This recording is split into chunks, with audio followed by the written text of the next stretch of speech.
Welcome to the podcast. For today, we discover the right time to throw in the towel.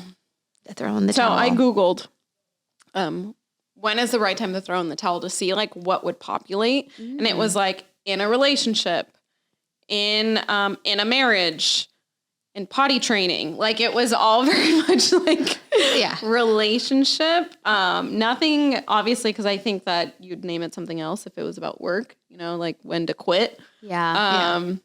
So I think that a lot of people would be interested to know, as far as from a relationship standpoint, when they should throw in the towel. Ooh. That is a good one. Because my mind immediately went into projects and work. Which and of course, me too. I immediately went into thinking about work as well. Yeah. I was not thinking about that at all. No, that's why I was like, oh, interesting. Maybe that's the direction we should go. Or at least start with, Yeah. Because in my head, I was like, you should never throw in the towel with work. But then now that you mentioned BSG, I was like, There are moments. Oh my gosh. But I mean, if you want to start off with the relationships, I think that would be a great way to chat about it. I mean, we've all been in relationships and have ones that have not worked out. Right. So we've all thrown in the towel at some point with a relationship. Yeah. I think once it gets to the point of your deal breaker, that absolutely has to be a What's your deal breaker? Let's come back to that. My deal breaker has a lot to do with my wellness.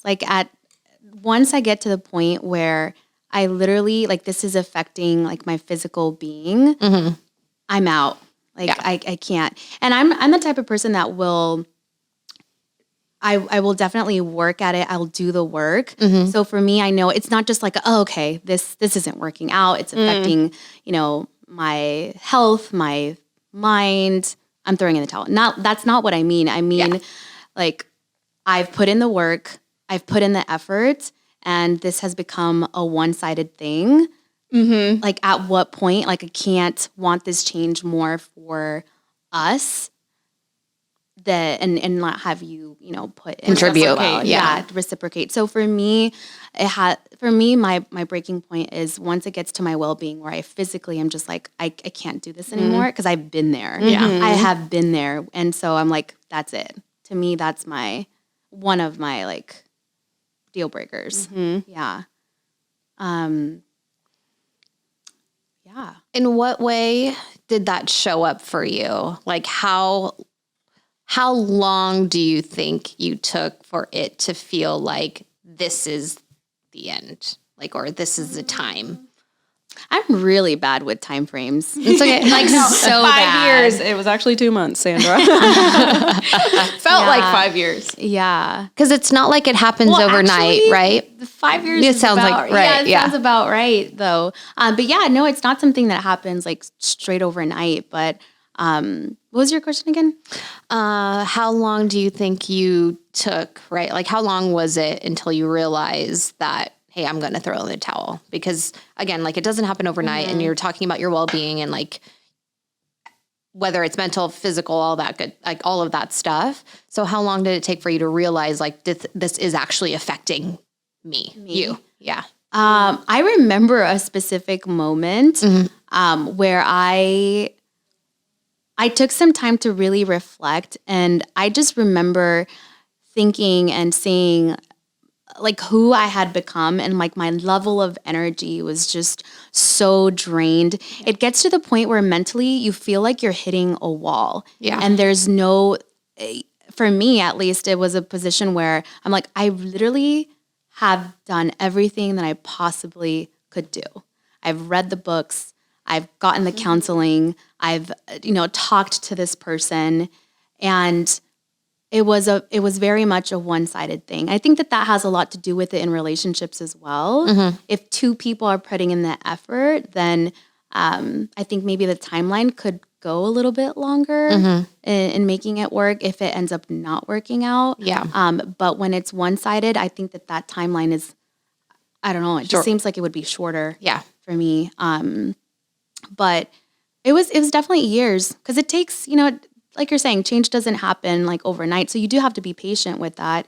But I was watching this video, and Patrick David was saying about patience, and how when you're trying to see change and you're trying to see different results, like there is patience, but within that patience, you also have to have a level of urgency and a level of effort.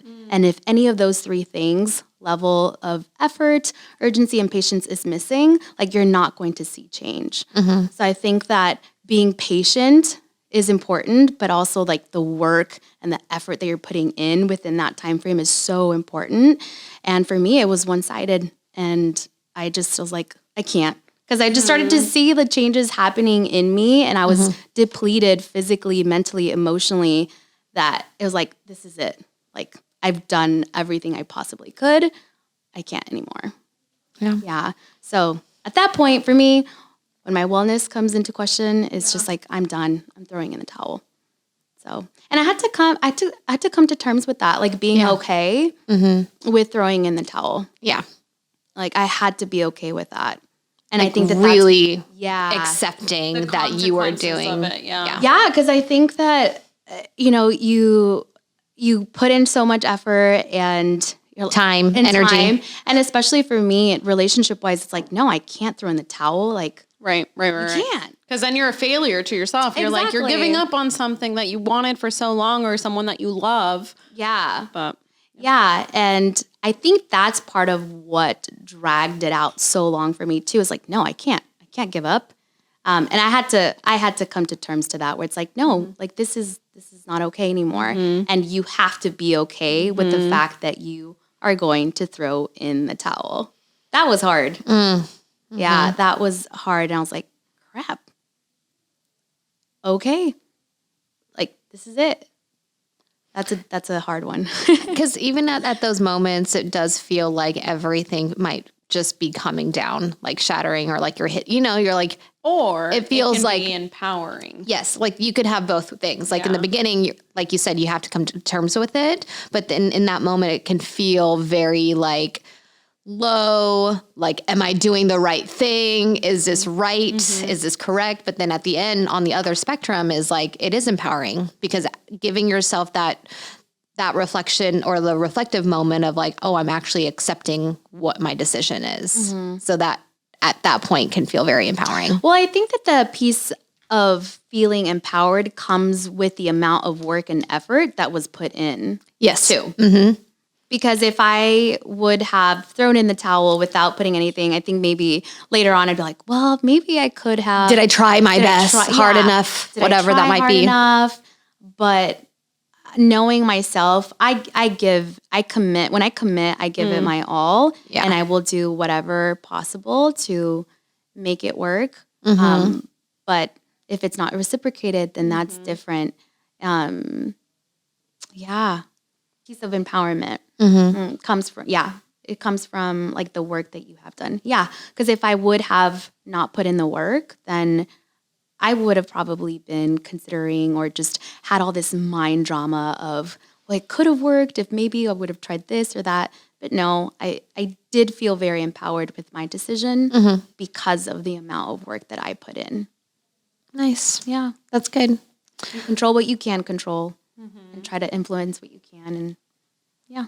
Yeah, I think the putting in all your effort is, I think, the most important, because I think that, especially in relationships, people try to justify breaking up with someone over a minor action, or like causing something outside of what's actually happening in the relationship, to call it like, okay, we're done, So I think don't look for actions to justify you, breaking up with someone or ending a relationship. I think it's more of a matter of, get all of your effort into it, say what you need to say, because at the end of the day, after, you're going to be like, I should have said this. I should have made them feel a little bit better about what's going on, as opposed to like, no, I think that there's constructively a way to end relationships, as opposed to telling someone everything's wrong with them, So I think that if you put in the effort to, like you said, you read the books, you watched the videos, you talked to people, you had counseling, you did everything you could in that situation.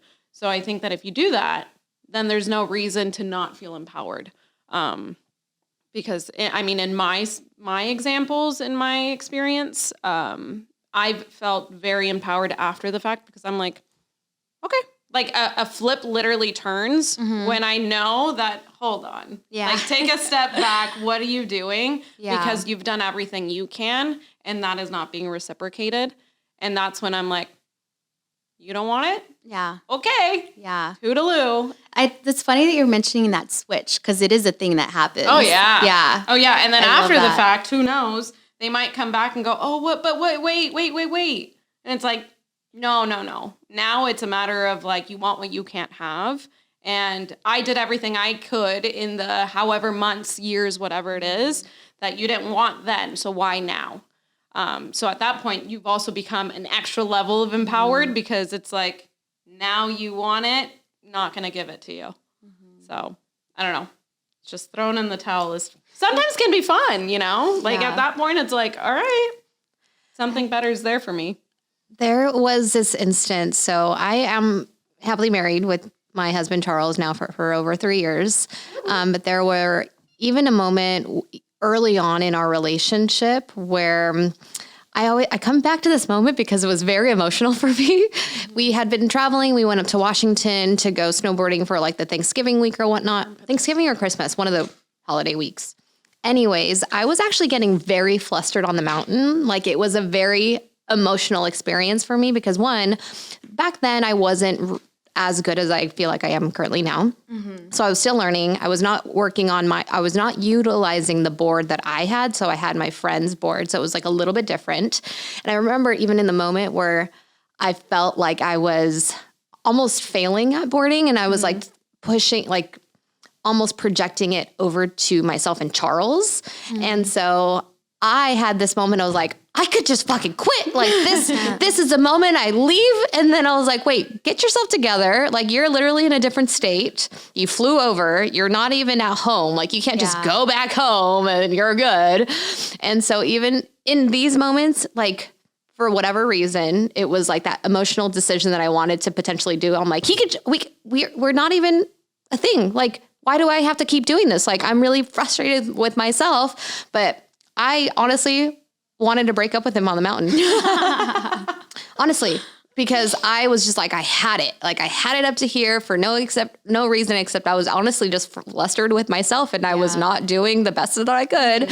And I was sitting at they had their cafe. I'm crying. Like I'm crying because I'm on the mountain. Yeah, literally crying on the mountain. I was just like, I don't know what's going on. Like, I feel like this is it. Like, it's like crying at Disneyland. Yes, literally. Then he looks at me. He's just like, what? I'm like, is this it? Like, are we done? Like you can leave now because obviously I can't control my emotions and I look like a wreck. And he was like, this isn't it. Like, we don't just break up because you're having a bad day, you know? And then, Charles. it was just like, and I'm still crying and like in the cafeteria or whatever. And just like, oh, wow. Like, okay, you really do need a partner to come back and like get you grounded because I was like, I am not good. Like I like sat on the mountain. I think what really threw me off was because I got stuck in the mountain, like on flat and it was super, super snowy. So I had to like literally like you had to scoot like I got my leg stuck completely all the way up to my hip. Oh no. And so like that snow, I've never experienced snow like that ever in my life. In my career at that point, my snowboarding career. And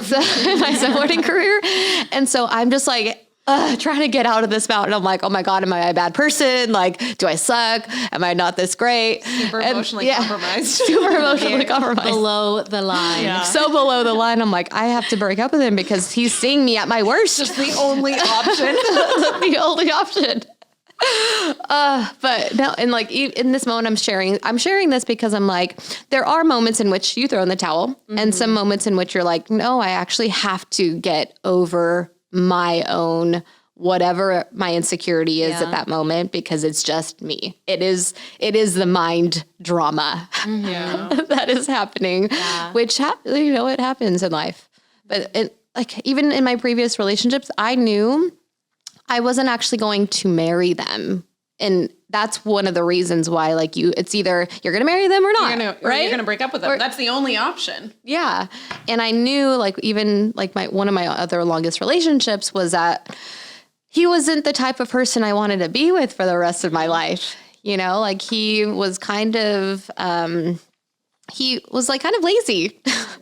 And I get really turned off with lazy people. Like, and it wasn't something that was attractive or like I was just with him just to be with him at that point. And I remembered even like moving to Alaska one time for this. I was young and that happened, but then came back and I was like, nope, like we got to break up because this is not the type of life I want to be living. It's crazy. And I was so young back then too. Yeah. We live and then we learn. Yeah, like I have an example of that too that's worked out. Because now you're engaged. Yes. So when me and Chris got back together about 7 years ago, he had just had a almost fatal accident. Oh my goodness, yes. I remember that. Yeah, and it literally left him to not be able to work for an entire year and a half. Yeah. And he had to go through different surgeries because he literally was not even, he won't even ever in his life be 100% back to what he had before. His jugular was sliced in half. Gross. He could have died, literally. So when we got back together, it was in between that time of his disability. Mm-hmm. And so for me, I was like, I'm such a go-getter. Mm-hmm. I'm such a like busybody. And like, although yes, he would go and like do certain things, for me, I was like, why aren't you working? But in my head, I was so, I don't know if the word's selfish to think like go and work, but he couldn't, like physically couldn't. And so in my head, I would get into fights with him of like, what are you doing? Yeah. You know, like do something. And like legally also he could not because he was on disability. So it was like, there was that I had to also realize of like, take a step back and maybe help him in other ways that, you know, he's not helping himself, whether it is mentally, because if you don't work for a year and a half for someone that for him, he's working 6-7 days a week right now because that's what he loves to do. He loves to work. And when you're not working, that can take a toll on your mentality and also on your physicality, really. So it was like a matter of like, okay, how do we improve this as opposed to like, so lazy. I don't want to be with someone like this. But it's like, there's other factors that go into it. And it's like, okay, that's on me, you know, to like, there's two options. I could break up with him because I think that he's lazy, or two, realize right now he's disabled and I can help him. Mm-hmm. So it was like those two things. And obviously it's worked out. So, and he's back to work. Like, yes, it's a thing. It's a thing. Yeah, so throwing in the towel, definitely. Now, as far as work goes, or even maybe friendships, I mean, friendships, I feel like it's the same thing. Like for me, I get so turned off with someone that doesn't put in the same effort in a friendship. Obviously, I feel like intimate relationships are different than friendships because obviously you see each other all the time and whatnot. With friendships, you probably don't see each other as much, but I still get so turned off with the like idea of we only talk when I reach out to you, or we only hang out when I reach out to hang out. Like, I think the effort piece is the exact same on all levels. That drives me nuts too. Yeah. I've mentioned this before. I have friends that I know are on their phones all of the time. And don't respond to text messages. I don't understand. Okay. But I have to be mindful too. Everybody is different, and I have some friends that are moms or busier than others, so I have to take the back seat for sure. Yeah, so I have to be mindful with that. I've actually, you were talking about friendships. There was only one person in my life I feel like as a friend I broke up with. Isn't that funny? Because you don't necessarily like break up with your friends, right? Like kinda you don't stop talking. You just stop talking. Like drift.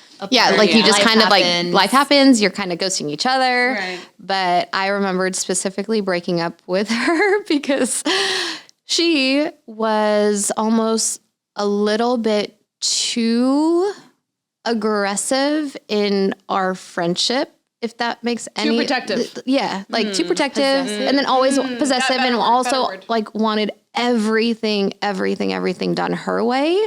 And so there was a point where like I even called her. I'm like, hey, I cannot be friends with you. Like I know like I can't be friends with you. And then she was like, what? I don't understand. I'm like, at that point, because I was still young, but I didn't really understand like how to present it except just like breaking up. But then I didn't really have things to like back it up, right? Like they're like, you break up with someone because, oh, this and this and this. I'm like, no, I just can't be friends with you. Called her on the phone, broke up with her. And then she hung up, literally blocked me off of everything, like every like social media platform, then blocked my number. And so like I had been like reaching out to her or whatnot. We do have like a mutual friend now that I'm still friends like till this day. And then she was like, oh, do you ever talk to blah, blah, blah? I'm like, no, we broke up. She's like, oh, I forgot about that. I'm like, it's such a weird thing to say that you broke up with a friend, but at that moment I had to. Like, I don't know why I had to, but I just had to. It wasn't like fulfilling my cup, even though the weirdest thing is that we did have all of the same hobbies.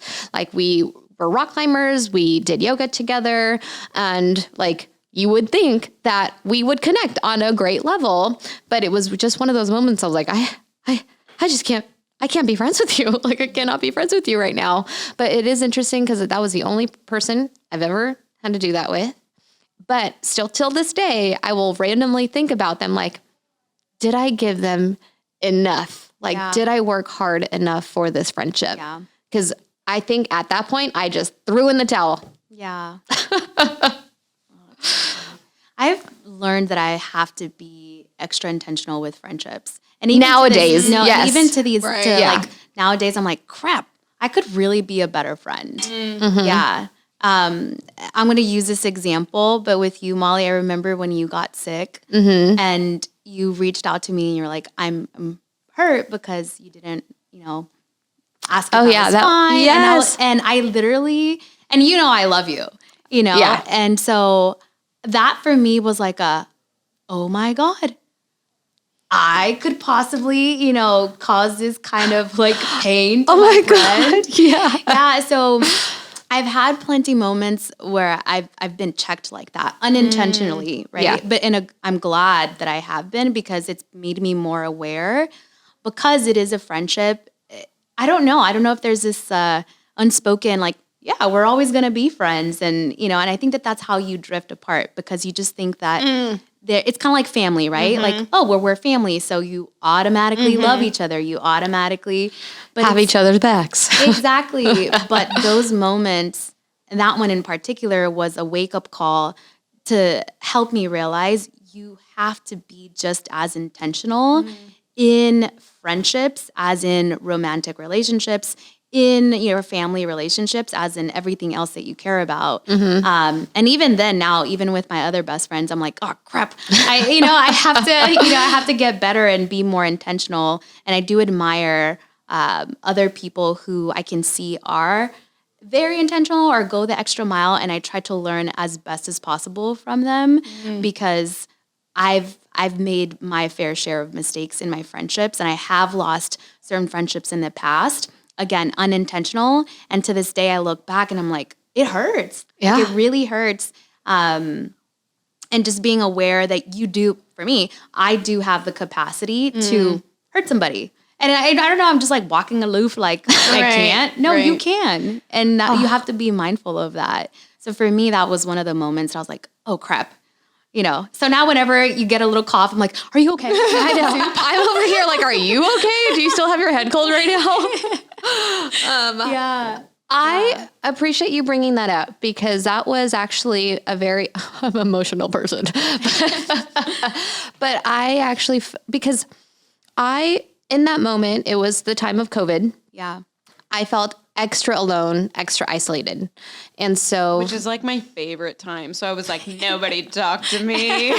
it was during the time of COVID and I had gotten COVID that same year, like 2020. It was like a really, really big deal, or at least I made it a big deal. And I guess I just didn't feel like anyone cared, right? Like it was a very selfish feeling. But I think because we had been so close, like our relationship and our friendship like grew really, really like quickly throughout the last couple, 10 years. It'll be 10 years. Oh my God, already? Yeah. Whoa. It'll be 10 years this coming year, which is I need insane. 9 years for me this coming year. Wowzers. I need a party. Okay, I need to write that down. Yeah. We definitely need a party. But I remembered even having to bring that up to you because it was harboring a lot of resentment in my heart. Because as a person and a friend, I was like, if I don't tell her how I feel, I'm just going to have this feeling of like resentment for the longest ever time, or however long I'm going to harbor these And we feelings. don't know how that works because when you hold that for anybody, there's this automatic like distance that starts happening. The little crack becomes a giant canyon in the relationship. You start acting a little different. Yep. And that was actually one of the reasons why one of the reasons why I wanted to bring that up. Because I actually very much valued you. I valued your friendship, and I valued just me having a relationship with you in that sense. And so I was very happy that you accepted or took that information. It was very receptive to me. And I remembered crying about it with you because I was like, I'm so sorry. Like we came back from rollerblading that night. Yeah. And came back, sat in the car. I'm like, hey, I have to tell you something. Like this is going to sound weird, but when I was sick, I was just not feeling myself. I was alone, and like, you never reached out. And then she sat there like, oh my gosh, I am so sorry. Like I did not realize, I was not aware. And I'm like, I know you probably weren't aware, but I kept on being like, no one cares. Sandra doesn't even care about me. Yeah. So thanks for bringing that up again. Cause I remember just having that as like, I needed to. Yeah. I needed to share. Well, I appreciate you not throwing the towel on our friendship. Yeah.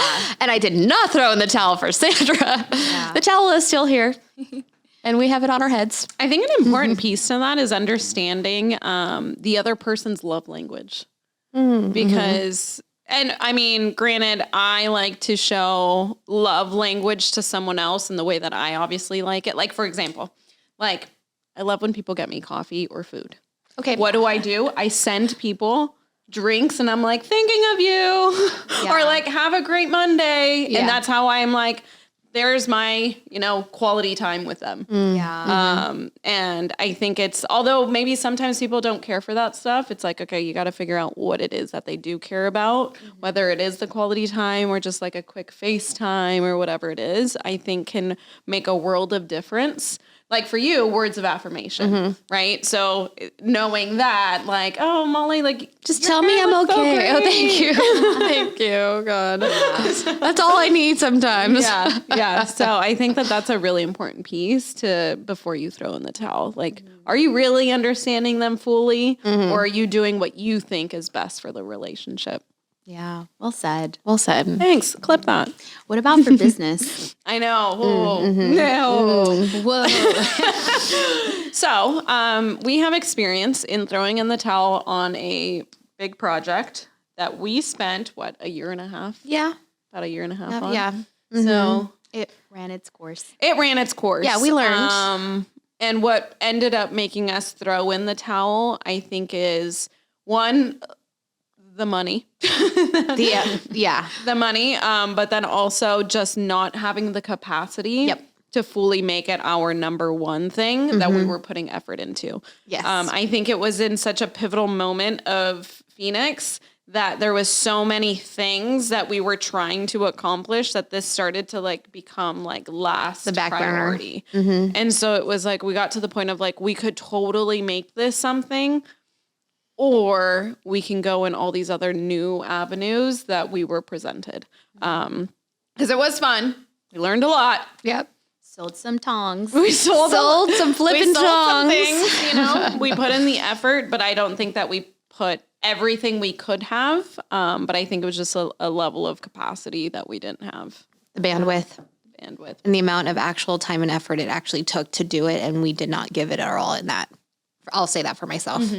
Yeah. Yeah. And that's okay. And again, coming to terms with that, because it could have been a huge thing.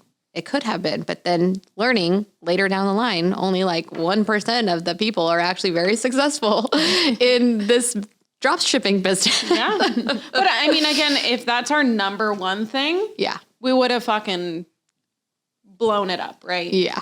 We had so many different departments we were handling and so many things. And I mean, it could sound like excuses, but it's like I didn't have the capacity for that. It's okay. We tried our best. We tried our best. I am come to terms with it now. Yeah. But so I was reading that 70% of employees are thinking of quitting their job this year. 70%. That's a lot. That is a lot. So it's like, at what point do they throw in the towel? You know? Yeah, I had someone recently just send me over their resume just so that I can proofread it. And to me, like on the outside perspective, it was more so like, hey, no, you have a great job. It's like you're working with a big brand. Like, why do you think you're even reconsidering? And her reason was just like another opportunity came up.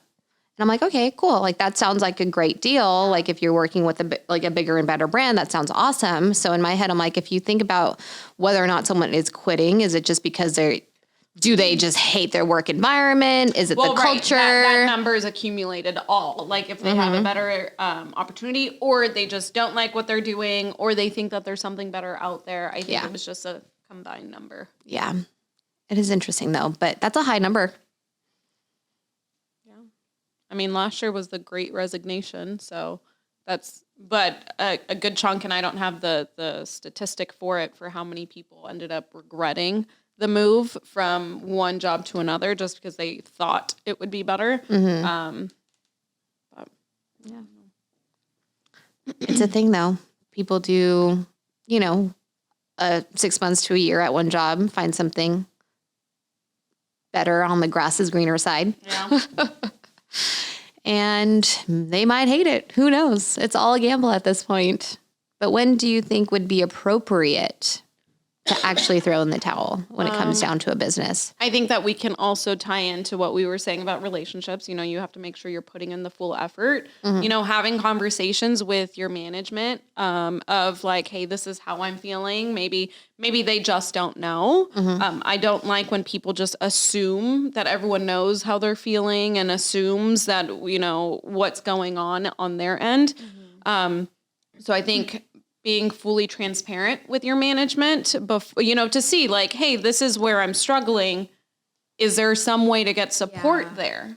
Whether it's in more knowledge of the job itself, whether it's financial, whatever it is, I think it's being very transparent, because then you're not really putting in the full effort. If you just decide one day I'm going to write up my resignation and tell the company how awful they are, that I don't think anybody should ever do that. There's obviously ways to correct or improve a company, right? When someone leaves, it's trying to figure out, okay, why did they leave? Was it, there was no communication, whatever it is. But I think that you, as the person that thinks of throwing in the towel, you should definitely talk to management, maybe figure out what it is that's causing you to feel this way. And but if there is a better opportunity that for a fact, it's going to make you a better person, it's going to improve your skills, totally. If you're just chasing a paycheck as opposed to an education, I think that's wrong. But, there's people that just would rather get more money than actually improve their skills that in the long term will actually make them more money. So I don't know. I think it's a different. I think you just have to ask yourself certain questions and make sure that you're putting in all the effort so that you make sure that it can be either reciprocated. You can actually help your management. You can help the company before you actually just decide like, nope, I'm done. That's it. I can't do it anymore. Yeah. But obviously there are exceptions where maybe it's just an unhealthy environment that you don't want to be in. Maybe your coworkers are just toxic, whatever, there are those areas. Obviously, we don't know that. Our business isn't like that. So I think those are exceptions, but those are just my 2 cents on. I like what you shared with your tips. If you are considering, quitting or throwing the towel, especially with business, just reflect on it. Really talk to management. Be very transparent with how you're feeling. Because again, we can't assume that everyone is having a grand old day, a grand old time with the company because sometimes it happens. Like we've seen even throughout this year, like people kind of just do that with our company and with what we're doing. And like, we had no idea potentially the outside perspective of what they were going through, what they were feeling. But then at the end of the day, it could just be literally chasing money.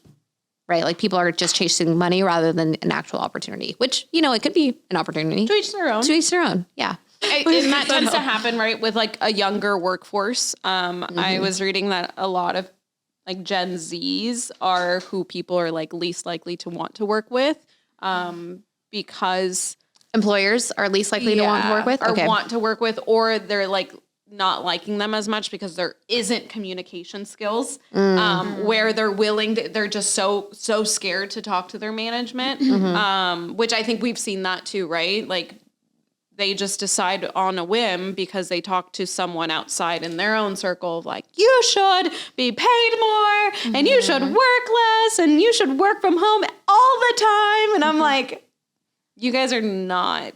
Yeah. But I think that when you're in your young 20s, like you just got out of school. Why does someone want to re-educate themselves, you know? Because for them, education means reading a book on textbook crap. No, it's like, how can I improve my skills? Communication, fucking lacking. Let's fix that, you know? We're like, hey, I know Sandra's great at critical conversations. Maybe I have a one-on-one with her. Like, I think that we're not thinking outside the box enough before we're throwing in the towel.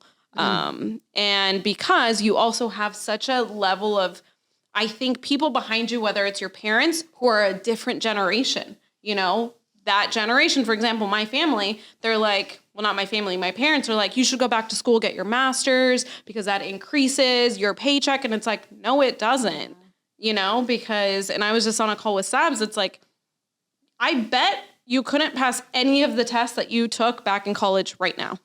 So what was the point of your degree? What did it teach you? It taught you to memorize. It didn't teach you to actually have a conversation with your employer. Implement. It didn't teach you financials. And maybe, if you're a finance major or an accounting major, maybe. But right now, I took 3 classes of accounting, 2 classes of ecom, and 2 classes of finances. I couldn't tell you what I learned. Yeah. So it's like at the end of the day, generations think differently because of how they handled themselves in employment. Yeah. So I think that like people are so quick to jump the gun because of other people's perspective. And it's really hard to tell someone, I have an opportunity to learn from some of the best in the sales business. You know, Sebastian. I have an opportunity to learn from other people that have been able to excel. Now, that might not mean a financial increase right from the get-go. And some people don't like that. Like, it's very frustrating having those conversations with people and they're like, but you work so much. It's like, I know, I do, because I want to get ahead of everybody else. Not because I'm expecting something in return. I know. I get so annoyed when I'm like working at home and like, are you still working? I'm like, yes, leave me alone. Well, like, for example, I didn't go to a bachelorette this weekend and everyone was so mad at me. Yeah. And I was like, I don't care what you think because I am much happier saying no to you because I'm saying yes to other things. Yeah. And it's like, I get so frustrated with like, why are you working so much? Like, do you at least work from home all the time? And it's like, I could, but I choose not to because, you know, you have so much more of an impact on others if you're in person. I don't know. Trey. You good there? How's your towel? I'm sweating. We need a towel We need a towel in here, guys. This is like yesterday with Sandra. She was like, my heart rate is racing right now. I needed a break, but I couldn't because I had to make phone calls. So I like sat there and just still made Lead calls. from the front, Sandra. That is why we are in our situation. Yeah. Because we lead from the front. I wore a turtleneck because it's always freaking cold in here. My armpits are sweating. My armpits are sweating. Good thing you can't tell. We're all in black. She's in blue. Or maybe Does blue. anyone else have any other tips for throwing in the towel? I mean, you talked about it. Reflecting, right? Talk about reflecting, Just have to communicating. do due diligence. Yeah. And then be very honest with yourself and the people around you in your relationships and like whether you are the business. problem and you throw in the towel, you're just going to have to throw the towel again wherever else you go because you are the problem. All what does Sabs always say, successful people don't have different problems. They have different solutions. It's the same thing. Everyone is dealing with something fucking at home. Yeah. Everyone's dealing with something mentally. Everyone's dealing with financial issues. Everyone's dealing with stuff. It's just a matter of how are you dealing with it.